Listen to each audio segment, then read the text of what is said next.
Who are you? Are you the person you want to be? Are you living the life that you want to be living? These are often some of the most personal and challenging questions that we can ask ourselves, because they ask us to examine our most intimate relationship. That is, a relationship with ourselves. Who am I? Today, in this video, I want to explore the links between the habits of our lives and the way they shape our identity. And if you watch through the end, I'll offer you some prompts so that you can discover how being intentional about your identity can also help you change unwanted habits into healthy new ones, into ones that will help you create the life you want. For those of you who don't know me, hi, I'm Brian Granger. I'm a life coach and a weight loss coach, and I transformed my relationship with myself in 2006 and lost 50 kilos, and I've maintained that loss ever since. It's over 12 years now. And now I help people transform their thinking, change their habits, and achieve their goals, like losing weight for life. You can check out more about my work and grab my 10 secrets to long-term weight loss at livemorelife.com.au. While you're there, you might also want to check out last week's video, number 56, about deliberate living. That's deliberate living. And you might want to download the worksheet for today's video. You can find that link also in the description. So what is your identity? How do you answer the question, who are you?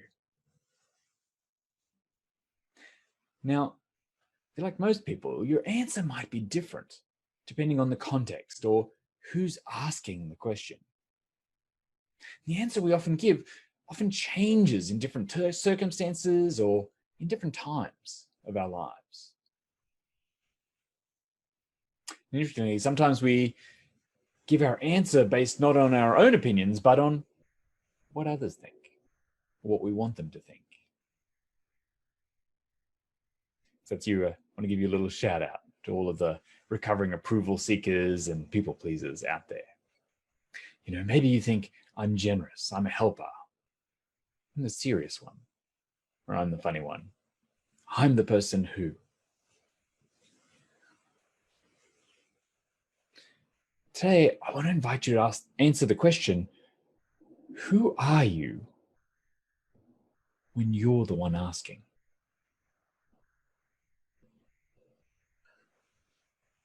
Now, maybe here you'll come up with ideas like your relationships, your work, your past. I'm a parent, I'm a mother, I'm a husband, I'm a coach, I'm a teacher, I'm a carer, I'm a survivor, I'm a failure. What is your identity now? Take a moment, really just consider that question. Of course, if you have the worksheet, or if not, you can just grab a piece of paper, really just complete the following statement as many times as come to mind. I am.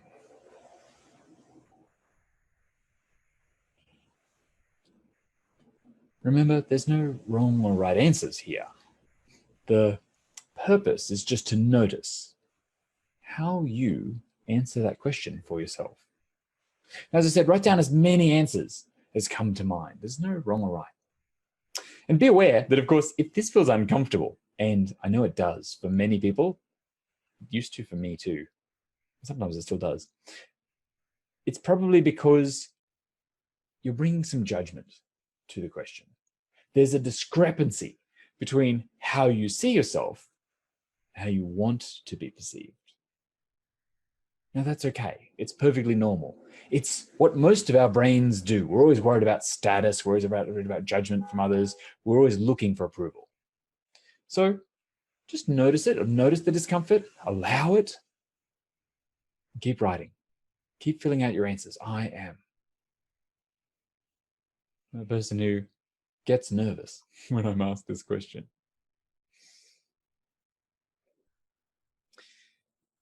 Remember, the point of this is to just bring all of your answers to your conscious awareness. You know, many people don't enjoy the experience of self-introspection, And so in doing this process, actually writing out your responses, sometimes things will come up in this process, or they'll come out that surprise you, that aren't what you actually thought you thought about yourself. Sometimes we have these things that we've buried or we're hidden or we've shied away from. So allow yourself to be open, allow yourself to notice what comes up, get them out. Now, of course, there might also be many things that are exactly what you're expecting. So take a few moments now, complete this exercise, write out, I am, I am, I am, I am. Then when you think you're done, ask yourself, well, what else? And keep writing. When you're done, ask what else and keep writing.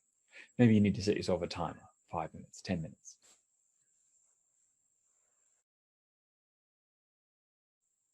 And then have a look at all of those things and ask yourself, is that what I want to think about myself? Do these answers serve me? Do they help me create and live the life I want? Let's have a look, shall we? Consider all of these beliefs about yourself, right? Look over them and ask yourself, when I'm believing all of these things about me, what do I do? What don't I do? Now, you've got the worksheet, there's prompts to fill those out. If you're on the paper, just ask, when I'm believing these things, what do I do? When I'm believing these things, what don't I do? For example, some examples that I often see, like people think they're not good enough, then they might avoid speaking up. They might avoid difficult conversations. They might avoid completing tasks. Maybe if I'm feeling that, I might buffer. I might procrastinate with eating or drinking or social media, watching Netflix. Another example might be if I'm the breadwinner, I'm the person who's responsible for keeping the mortgage paid, keeping the lights on, then I might work longer hours and have less time with my family. And probably end up resenting both of those, my work and my family. When I'm the carer, I might devote all of my time and attention to the needs of others. And in doing so, neglect my own needs and neglect myself. So really have a look at what it is you do and what you don't do. When you're believing this identity, when you've adopted this identity, how do these actions or inactions, if you're avoiding things, reinforce your self-image? Our brain always goes looking for evidence for what we believe is true. It's called cognitive bias. And in doing so, we tend to match our thinking. So how do these reinforce your self-image? And is that what you want to do? Is that what you had intended adopting that identity? Or did you adopt it unconsciously? What is the impact that your current identity is having on your health and well-being, on the quality of your life, on achieving your goals? Is it in alignment with the life you want? Or is it just what you have?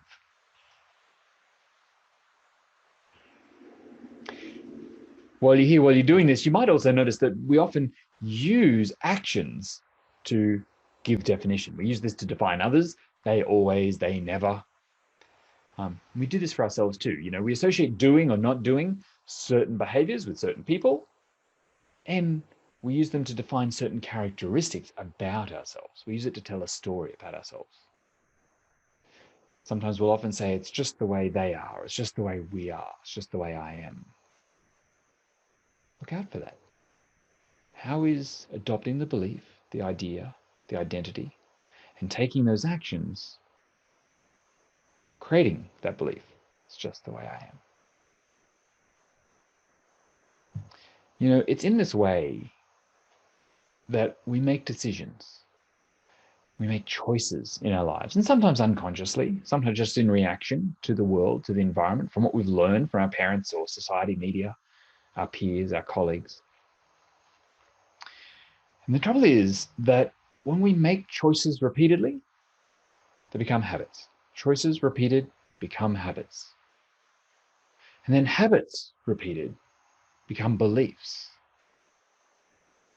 Beliefs repeated become our identity.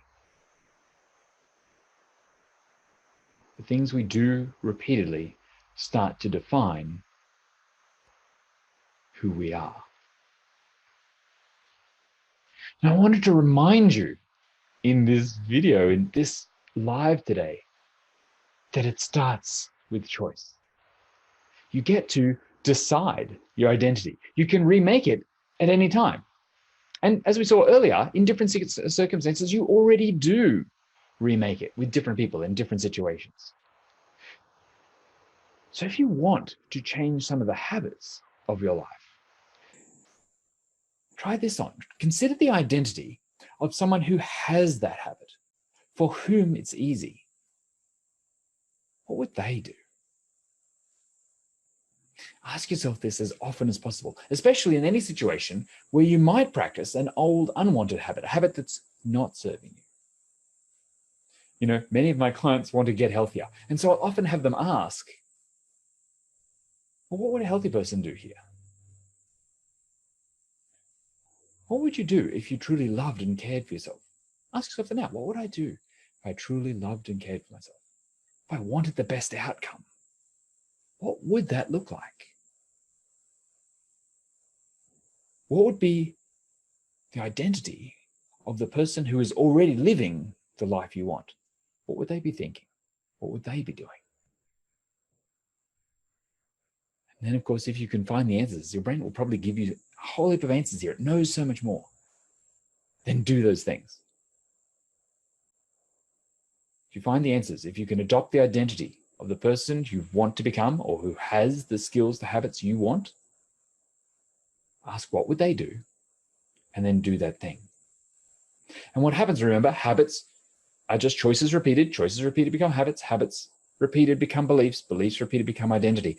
And so with practice, the more you do it, the easier it becomes, the more natural, the more second nature, the more authentic it feels.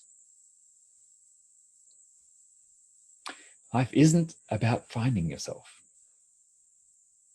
It's about creating yourself. So who do you want to be?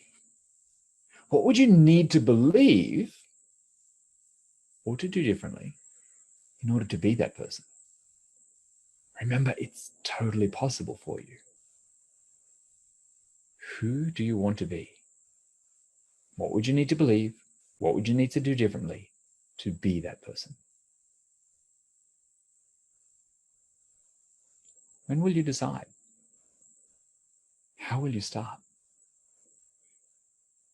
You could do it right now. I'd love for you to let me know in the comments. Let me know who you want to be. Let me know what you will do to start. I'd love to see your thoughts.